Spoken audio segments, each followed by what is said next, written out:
The appraisal of at least some of her great Aunt Lucille's things would happen today, before another week or month slid by. Now that she was here, though, taking a seat in the cramped little vestibule felt like a punishment, like being sent to the principal's office or the Department of Motor Vehicles. The arrangement of the reception area at the top of the stairs was haphazard. More musical chairs than the first impression a pretentious New York auction house should want to make. Maybe it was always this way, but Glory had a feeling the close quarters were even closer today because it was a walk-in Wednesday. Free appraisals. Drop-ins welcome.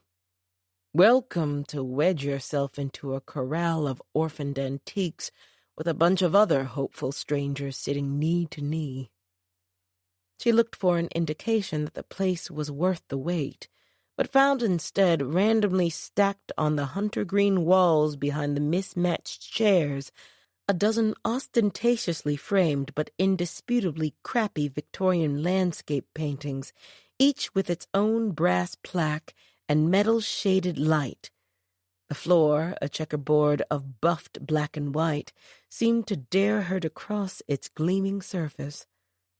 However claustrophobic, the foyer of Madeline Cuthbert Auctioneers, LLC, was appropriately intimidating simply for being what it was.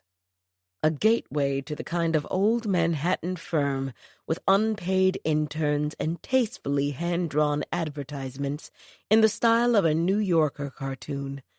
A business that sold mostly dead white people's valuable things to the mostly white people who wanted to buy them. Glory knew she had every right to be there, but even as she was announced by a two-toned door chime, the receptionist, a dark-rooted 20-something engrossed in her multiple screens, failed to register her presence. She hadn't even looked up when Glory repeatedly excused herself to take the only open seat in that steerage-like space. There was no choice but to balance the heavy liquor box she'd been carrying on her lap. Once she was settled, legs together, elbows tucked tight at her sides, Glory cast a furtive glance at the 7 or 8 other people around her.